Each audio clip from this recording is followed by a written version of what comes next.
வணக்கம் viewers, welcome back. Android இதுக்கு முன்னாடி ஆண்ட்ராய்டு வந்து பார்த்தீங்கன்னு வைங்களேன், கிரவுண்ட் பிரேக்கிங்காக சேஞ்சஸ்லாம் எப்படிலாம் வந்திருக்கு அப்படின்னு யோசிச்சு பார்த்தா, very first version of Android மக்கள்கிட்ட கிடைக்கும் போது உங்களுக்கு ரொம்ப ஃபெமிலியர் ஆனதுன்னு அப்படின்னு சொல்லணும்னா, எக்லெஸ்லாம் அவ்வளோ ஃபெமிலியர் ஆகலை. ஃபோரியோ ஓகே, ஆனால் ஜிஞ்சர் பிரெட் தான் இருக்கலே ஃபேமஸ். 2.3 அதான் இருக்கலே ஃபேமஸ்ஸு. ஸோ அதுலேருந்து அடுத்த டிரான்சிஷன் அப்படின்னு பார்க்கணுன்னா, ஆக்சுவலாக ஹனிகோம்னு ஒன்று வந்ததுங்க. நிறைய பேருக்கு அது ஞாபகம் இருக்குமானே தெரில. ஆண்ட்ராய்டு 3 அது வந்து டேப்லெட் யூஐ அப்படின்னு சொல்லி தனியாக யோசிச்சாங்க. திடீர்னு யாருக்கும் ஞானோதயம் வந்து அந்த மாதிரி யோசிச்சிருந்துருக்காங்க. அது ஆனால் கொஞ்சம் சொதப்பவும் செஞ்சாங்க. ஏன்னு பார்த்தா அது இதுக்குள்ளே கொண்டு வந்திருக்கவே கூடாது. இல்லாட்டி நீங்கள் வந்து ஆண்ட்ராய்ட் ஃபார் டேப்லெட்ஸ்னு சொல்லிட்டு தனியாக கொண்டு போயிருந்துருக்கணும். ஸோ இதுக்குள்ளே கொண்டு வந்தனால என்ன ஆயிடுச்சுன்னா, அது ஏன் வந்துச்சு, அதுக்கப்புறம் ஏன் கண்டினியூ ஆகலன்னே தெரியாமல் இன்னைக்கு பார்த்தீங்கன்னா ஒரு கன்ஃபியூஷனில் இருக்கு. ஸோ அப்படி இருக்கும்போது யூஐல இப்போ நம்ம இதெல்லாம் ஏன் பேசுகிறோன்னு ஆல்ரெடி உங்களுக்கு தெரிஞ்சிருக்கும். டைட்டில் பார்க்கும்போதே தெரிஞ்சிருக்கும். Android 16 expressive, Android 16 expressive UI, அதாவது 3 அப்படின்றாங்க. இதுக்கு முன்னாடி வந்து பார்த்தீங்கன்னா மெட்டீரியல் யூ இருந்தது இல்லையா, அதுக்கு அடுத்து வந்து மெட்டீரியல் 3 எக்ஸ்பிரசிவ் அப்படின்னு சொல்லலாம். ஸோ அந்த மாதிரி தான் இப்போ இந்த யூஐ வந்து அவங்க சொல்கிறாங்க. ஸோ அது பாருங்களேன், அப்போ கடந்து வர பாதையில் ஹனிகோம் வந்தது, நிறைய பேருக்கு தெரியல. அடுத்து ஆண்ட்ராய்ட் 4 ஐஸ்கிரீம் சாண்ட்விச் வருது. அப்போ ஒரு சின்ன டிரான்சிஷனு. ஸோ அதில் அங்கங்கே கொஞ்சம் ப்ளூ இந்த மாதிரியான மெட்டீரியல்ஸ் நம்மளால் பார்க்க முடிஞ்சுது. அதுலேருந்து அடுத்து வந்து பார்த்தீங்கன்னா ஐசிஎஸ்லேருந்து அப்படியே ஜெல்லி பீனு அப்படியே ட்ராவல் ஆகி வந்துக்கிட்டே இருக்கும்னு வைங்களேன். திரும்ப எப்போ ஓரளவுக்கு வந்து கொஞ்சம் ஒரு ஸ்டேபிளான ஒரு ஃபீல் வருது அப்படின்னா, ஆண்ட்ராய்ட் 7ல் ஒரு ஸ்டேபிள் ஃபீல் வந்துச்சு. அதுக்கப்புறம் வந்து ஆண்ட்ராய்ட் 9, 10, 11 இருக்கலே மெச்சூர்டாக ஃபீல் ஆச்சு. 11 வந்து பயங்கர மெச்சூர்டாக ஃபீல் ஆச்சு. ஏன்னா உங்களுக்கு ரொம்ப மினிமலான ஒரு ஃபீல் கொடுக்கும். ஏன்னா இந்த ஏஓஎஸ்பி இமேஜஸ் எடுத்தீங்கன்னே வைங்களேன், எப்பயுமே ஆண்ட்ராய்டு 1 ப்ரோக்ராம்குள்ளே போகிறதா இருக்கட்டும், இல்லாட்டி மோட்டோரோலா டிவைஸ் யூஸ் பண்ணுறதா இருக்கட்டும், இல்லாட்டி பிக்சல் டிவைஸ், நெக்ஸஸ் டிவைஸ்லாம் யூஸ் பண்ணுறதா இருக்கட்டும், எல்லாரும் என்ன சொல்லுவாங்கன்னா, ரொம்ப அந்த மினிமலான ஒரு ஃபீல் எனக்கு ரொம்ப பிடிச்சிருக்கு அப்படின்னு சொல்லுவாங்க. ஸோ அப்படி ட்ராவல் ஆகிட்டு இருந்த அந்த பாத் வந்து ஆண்ட்ராய்டு 11 வரைக்கும் இருந்தது. அந்த ஆண்ட்ராய்டு 11லேருந்து அதுக்கப்புறம் மெட்டீரியல் யூக்குள்ளே போனாங்க. மெட்டீரியல் யூன்னு வரும்போது எல்லாருக்குமே அது டக்குன்னு எடுத்ததுமே பிடிச்சதா அப்படின்னு கேட்டிங்கன்னா இல்லை. ஆனால் இப்போ கிட்டத்தட்ட எல்லாருமே அடாப்ட் ஆக ஆரம்பிச்சிட்டாங்க. நிறைய பேர் வந்து இந்த மெட்டீரியல் யூ உள்ளே கொண்டு வந்துட்டாங்கன்னு சொல்லலாம். அதுக்கப்புறம் அப்படி கிராஜுவலாக ஆண்ட்ராய்ட் 13 வந்தது, ஆண்ட்ராய்ட் 14 வந்தது, நிறைய ஃபீச்சர் ட்ராப் ஆச்சு. அண்ட் ஆண்ட்ராய்ட் 14 அண்ட் இப்போ 15 எல்லாத்துலேயுமே நிறைய ஏஐ ரிலேட்டடாக தான் நம்ம பார்த்துட்டு இருக்கோம். எப்படி வந்து ஆண்ட்ராய்ட் கோர் ஆண்ட்ராய்ட்குள்ளேயே ஏஐ இன்டெகிரேட் ஆக ஆரம்பிச்சிருச்சு, எப்படி டிரான்ஸ்கிரிப்ஷன் இவ்வளோ ஈஸியாக நடக்குது, இது எல்லாமே நம்ம பார்க்குறோம். டிரான்ஸ்லேஷன்லேருந்து எல்லாமே ரொம்ப ரொம்ப ஈஸியாக போயிட்டு இருக்கு. அண்ட் ஜெமினியும் நல்லா பவர்ஃபுல் ஆகிட்டே போகுது. ஜெமினியில் லைவாக நம்ம என்னென்ன மாதிரியான விஷயங்கள்லாம் பண்ண முடியுது, ஜெமினி அட்வான்ஸ்டு மூலமாக என்னென்ன பண்ண முடியுது, இது எல்லாமே நம்ம வந்து என்ன பண்ண முடியுதுன்னா ஆண்ட்ராய்டில் இன்டெகிரேட் ஆகிறத பார்க்க முடியுது அடுத்தடுத்த வெர்ஷனில். திரும்பியும் என்ன ஆயிடுச்சு, ஸ்டாக்னன்ட் ஆன மாதிரியே இருந்தது. ஆண்ட்ராய்ட் 12, 13, 14, 15 எதுவும் ஆனால் மாறலையே, விஷுவலாக எதுவுமே மாறலையே, விஷுவலாக அப்பீலிங் ஆகவே இல்லையே. இந்த மெட்டீரியல் யூ வந்ததுலேருந்தே பார்த்தீங்கன்னா எங்கே போனாலுமே அந்த கலரோட ஷேட் வந்து எல்லா இடத்துலையும் தெரியுது. இப்போ க்ரீன் ஷேட் இருக்குது, க்ரீனோட டிண்ட் வந்து எல்லா பேஜஸ்லையுமே தெரியும். ஸோ இது வந்து உங்களுக்கு அனாயங்கா இருக்கா இல்லையாங்கிறது தாராளமாக நீங்கள் கமெண்ட் செக்ஷனில் சொல்லலாம்.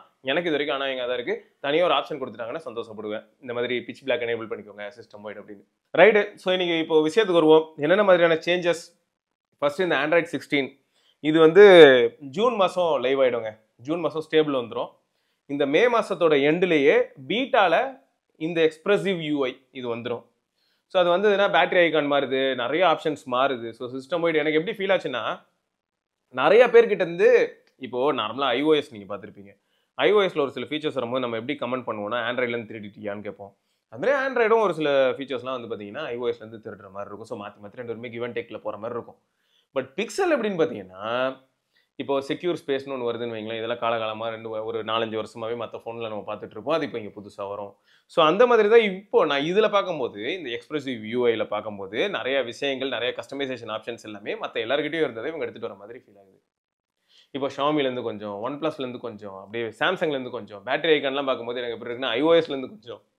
ஸோ எல்லாருக்கிட்டே வந்து என்னென்னமோ கடன் வாங்கி எடுத்துகிட்டு வந்து இங்கே ஒட்டின மாதிரி தான் இருக்குது. ஆனால் கொஞ்சம் ரீஃபைன்டாகவும். அண்ட் இதில் வந்து முக்கியமாக என்ன பண்ணியிருந்தாங்கன்னா, யூஐயில் அனிமேஷனில் ரொம்ப ஒர்க் பண்ண மாதிரி இருக்குது. இதுக்கு முன்னாடி நான் சிம்பியான் டிவைசஸ் யூஸ் பண்ணும்போது எனக்கு அனிமேஷன் வந்து அவ்வளோ பழைய ஃபோன்லேயே கொஞ்சம் மினிமல் மாதிரி இருந்தாலும் அதில் கொஞ்சம் அந்த சைன்ஸ் இருக்கிற மாதிரி ஃபீல் ஆகும். அந்த ஜம்ப் ஃபீட்பேக் மாதிரியான எஃபெக்ட்ஸ் எல்லாம் வந்து இப்போ இவங்க ஆண்ட்ராய்ட் 16ல இன்க்ளூட் பண்ணுறாங்க. ஸோ அது எல்லாமே நமக்கு ஜூனில் ஸ்டேபிளாகவே வந்துடும் பிக்சல் டிவைசஸ்க்கு. அண்ட் அதே மாதிரியான விஷயங்களை வந்து மற்றவங்களும் யூஸ் பண்ண முடியும் இனிமேல். ஸோ இதில் ஹைலைட் என்னன்னா, கண்ட்ரோல் சென்டர் வந்து இனிமேல் நீங்கள் கம்ப்ளீட்டாக கஸ்டமைஸ் பண்ணலாம்.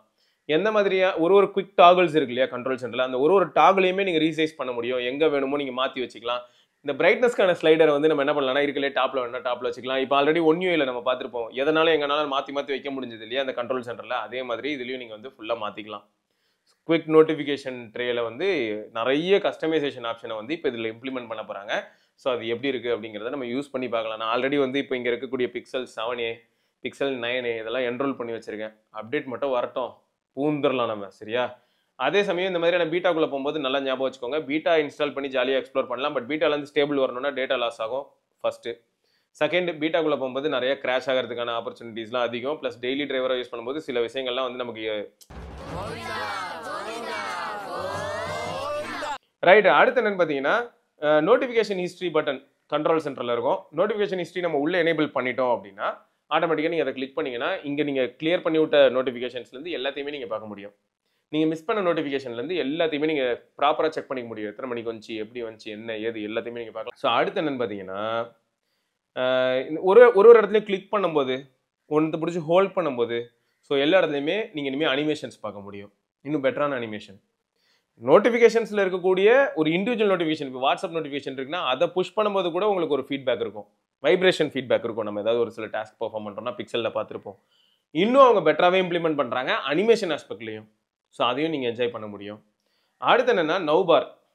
அந்த மாதிரி நவ்பார் மாதிரி இப்போ சாம்சங்கில் இருக்கிற மாதிரியே இவங்க என்ன பண்ணுறாங்க, ஹோம் ஸ்க்ரீனில் மட்டும் டாப்பில் கொடுக்குறாங்க. ஸோ மேலே டாப்பில் கிளாக்குக்கு பக்கத்தில் வரும். இப்போது சப்போஸ் நீங்கள் ஊபர்லையோ ஓலாலையோ இல்லாட்டி கேப் புக் பண்ணுறீங்க ஏதோ ஒன்று, அப்போ லைவாக நமக்கு வந்து ஒரு அலர்ட் வரணும் இல்லையா? ஸோ அந்த லைவ் அலர்ட் வரும். அண்ட் இவங்க இம்ப்ளிமெண்ட் பண்ணதில் ஒரு விஷயம் என்ன நல்லா இருக்குன்னா, ஆல்வேஸ் ஆன் டிஸ்பிளே எப்பயுமே அதை ஏதாவது மாற்றிருந்தாங்கன்னா சந்தோஷப்படுவேன். ஆல்வேஸ் ஆன் டிஸ்பிளேல வந்து நத்திங்கும் இதே ஏஓஎஸ்பி யூஸ் பண்ணும்போது என்ன பண்ணாங்க, ஆல்வேஸ் ஆன் டிஸ்பிளே ஆன் பண்ணாலே ஆன்லேயே தான் இருக்கும். டேப் டு ஷோங்கிற மாதிரியான ஆப்ஷன் வந்து சீரியஸாக வெல்கம் ஃபீச்சர். அதனாலே என்ன ஆகுனா ரொம்பவே அதிகமாக பேட்டரி ட்ரெயின் ஆகுது. மோஸ்ட் பிக்சல் ஃபோன்ஸில் பார்த்தீங்கன்னா ஆல்வேஸ் ஆன் டிஸ்பிளே ஆன் பண்ணிட்டாலே ஆனில் தான் இருக்கும். ஸோ அதுக்கு பதில் வந்து ஏன்னா ஸ்கெடியூல்னு இருந்தாலும் நீங்கள் என்னங்க பண்ண முடியும்? இப்போ காலையில் 6 மணிலேருந்து நைட்டு 10 மணி வரைக்கும் ஆனில் இருக்கணும்னு சொல்லிட்டீங்கன்னா ஆன்லேயே மட்டுமே இருக்கும், அந்த ஆல்வேஸ் ஆன் டிஸ்பிளே ஆன்லேயே இருக்கும். ஆனால் அதுக்கு பதில் ஒரு நோட்டிஃபிகேஷன் வந்தால் வேக் ஆகிற மாதிரியோ இல்லை நான் டேப் பண்ணி வேக் பண்ணி பார்க்குற மாதிரி, டேப் பண்ணாலே ஆல்வேஸ் ஆன் டிஸ்பிளே காட்டுற மாதிரியோ வச்சிருந்தா பெட்டராக இருக்கும்னு தோணுது. சரி, இருந்தாலும் இந்த லைவ் அலர்ட் இருக்குல்ல, அது வந்து ஆல்வேஸ் ஆன் டிஸ்பிளேலையும் காட்டும் பிக்சல் டிவைஸில். ஸோ அதுவும் வந்து ஒரு வகையில் ஒரு பெரிய ப்ளஸ் தான். ஸோ ஆல்வேஸ் ஆன் டிஸ்பிளேலேயே நீங்கள் அதை பார்த்துக்கலாம். டிவைஸ் ஓரமாக இருந்ததுனாலே உங்களுக்கு அடுத்தடுத்து எங்கே இருக்குது என்ன ஏதுன்றது தெரிஞ்சிடும். ரைட்டா? ஸோ இந்த அட்வான்டேஜ் நீங்கள் என்ஜாய் பண்ணுவீங்க. ஸோ மற்றபடி சிஸ்டம் அப்ளிகேஷன்ஸ் எல்லாத்துலேயுமே நிறைய ரிமெம்ப் பண்ணியிருக்காங்க. சிஸ்டம் ஆப்ஸ்னு வரும்போது கிளாக் இருக்குது, கால்குலேட்டர் இருக்குது, கேலண்டர் இருக்குது, ஏன் ஃபிட்பிட் ஆப் இருக்குது. ஃபிட்பிட் ஆப் நீங்கள் பார்த்துருப்பீங்க எப்பயுமே, இப்போ கூகுள் பிக்சலில் நீங்கள் பார்க்கலாம். ஸோ இது எல்லாத்துலேயுமே இந்த எக்ஸ்ப்ரெசிவ் யூஐ அதை நீங்கள் பார்க்க முடியும். So it is trying to be more expressive than before. Android அவ்வளோ எக்ஸ்ப்ரெசிவாக இருக்க ட்ரை பண்ணுது, ரொம்ப கலர்ஃபுல்லாக இருக்க ட்ரை பண்ணுது. ஸோ இதில் இன்னொன்று என்னென்னு பார்த்தீங்கன்னா, இந்த எல்லாம் இம்ப்ளிமெண்ட் ஆனதுக்கு அப்புறமா நமக்கு பிக்சலில் எந்த அளவுக்கு அந்த யூசர் எக்ஸ்பீரியன்ஸ் என்ஹான்ஸ் ஆகும், அதுதான் வந்து இப்போ எனக்கு எப்படி இருக்குன்னா ரொம்ப க்யூரியஸாக இருக்குது. இதுக்கு முன்னாடியே பிக்சல் யூஸ் பண்ணும்போது எப்படி இருக்கும்னா, பிக்சலில் நார்மலாக யூஐ ரொம்பவே ஸ்மூத்தாகவும் ஃபாஸ்ட்டாகவும் இருக்கும். பிக்சல் டிவைசஸில் இருக்கக்கூடிய டென்சர் வந்து கோலராக இருக்கா இல்லையாங்கிறது கரெக்ட், அது வேறு ஏரியா. பட் யூஐ அப்படின்னு வரும்போது பிக்சலோட யூஐ வந்து எப்பயுமே கொஞ்சம் ஸ்டேபிளாகவும் கன்சிஸ்டண்ட்டாகவும் பெர்ஃபார்ம் பண்ண மாதிரி இருந்ததா. ஸோ இவ்வளோத்தையும் அவங்க பண்ணதுக்கப்புறமா அது அதே மாதிரி இருக்கும் பட்சத்தில் இன்னும் ஸ்மூத்தாக இருந்ததுன்னா வேறு மாதிரி இருக்கும். அது ரொம்ப க்யூரியஸாக இருக்குது, வெயிட் பண்ணி பார்ப்போம். ஸோ இந்த ஆப்லலாம் நடக்கக்கூடிய சேஞ்சஸ்லாம் வெறும் ஆண்ட்ராய்ட் 16 மட்டுமான்னு கேட்டால் கிடையாது, வியர் ஓஎஸ்லையும் அது எல்லாமே மாறுது. ஸோ பிக்சல் வாட்ச் யாராவது யூஸ் பண்ணுறாங்கன்னா அவங்களுக்கு செமையாக இருக்கும். அதே சமயம் சாம்சங் வாட்ச் யூஸ் பண்ணுறவங்களுக்கும் ஒரு சில விஷயங்கள் இதுக்கப்புறமா அவங்க எக்ஸ்பீரியன்ஸ் பண்ண வாய்ப்பு இருக்குது. இதை தான் அதுக்கு அடாப்ட் பண்ணுவாங்கல்ல, ஸோ அந்த மாதிரி சொல்கிறேன். பட் பிக்சல் வாட்ச் கம்ப்ளீட்டாக வேறு ஒரு எக்ஸ்பீரியன்ஸ் கொடுக்குற மாதிரி தான் இவங்க காட்டுறாங்க இது வரைக்கும் வீடியோ. ஸோ இதுக்கான ரிலேட்டடான வீடியோஸ் எல்லாமே நீங்கள் ஆண்ட்ராய்டு அப்படின்னு ஒரு யூடியூப் சேனல் இருக்கும், நீங்கள் அதில் போய் செக் பண்ணி பாருங்கள். எல்லாமே அவங்க வந்து அதில் தெளிவாக எக்ஸ்பிளைன் பண்ணியிருக்காங்க. ஓகே, ஸோ ஓவராலாக மொத்தம் நிறைய சேஞ்சஸ் வரப்போகிறது உறுதி. ஸோ அது எல்லாமே எந்த அளவுக்கு வருது அப்படிங்கிறத நம்ம காத்திருந்து பார்க்கலாம். நானும் ரொம்ப அதனால தான் பீட்டாலாம் இன்ஸ்டால் பண்ணிட்டு வெயிட்டிங்கில் இருக்கேன், வெயிட்டிங்ஸில் இருக்கேன். அவங்க மட்டும் அப்டேட் தரட்டும், நம்ம கண்டிப்பாக அதை எக்ஸ்ப்ளோர் பண்ணி பார்த்துடலாம். ஸோ இதே ஈவெண்ட்டில் இன்னொரு நல்ல விஷயம் என்னென்னா, கால்பே என்ன சொல்கிறாப்புல, இந்த சம்மரில் உங்களுக்கு வந்து நான் என்ன கொடுக்க போகிறேன் அப்படின்னா, Nothing phone 3 is going to be the first true flagship from Nothing அப்படின்னு சொல்லியிருக்காரு. ஸோ இந்த இடத்துல எனக்கு என்ன தோணுச்சுன்னா, ஓகே அவங்களோட கம்பெனி பாயிண்ட்ல நம்ம யோசிச்சு பார்த்தோம்னா கரெக்டு. வெறும் ஃப்ளாக்ஷிப்னு சொன்னால் இனிமேல் இம்பாக்ட் ஏற்படுத்த முடியுமானா கஷ்டம் தான். ஏன்னா 778 பேஸ் பண்ணி நத்திங் ஃபோன் ஒன்று வந்தது, ஃப்ளாக்ஷிப் கிடையாது. நத்திங் ஃபோன் 2 வந்துச்சு, அது ஃப்ளாக்ஷிப் தான். ஆனால் அன்னைக்கு மார்க்கெட்டில் இந்த எஸ்ஓசியில் வரல, 8+ Gen 1 வந்துச்சு. It's our first true flagship smartphone. So இப்போ இந்த இடத்துல ட்ரூ ஃப்ளாக்ஷிப் அப்படின்னு சொல்கிறனால என்ன தோணுதுன்னா, காம்ப்ரமைஸ்லாம் பெருசாக எதுவுமே இல்லாமல் ஒரு நல்ல பெரிஸ்கோபிக் செட்டப்போட ஒரு நல்ல டிசைனோட உள்ள 80 லிட்டோட இருக்கிறதுக்கான வாய்ப்புகள் இருக்குன்னு தோணுது. ஏன்னா $800, $800, €800 இந்த மாதிரியான வார்த்தைகளும் அடிபடுது அப்படின்னும் போது Early clue on the price.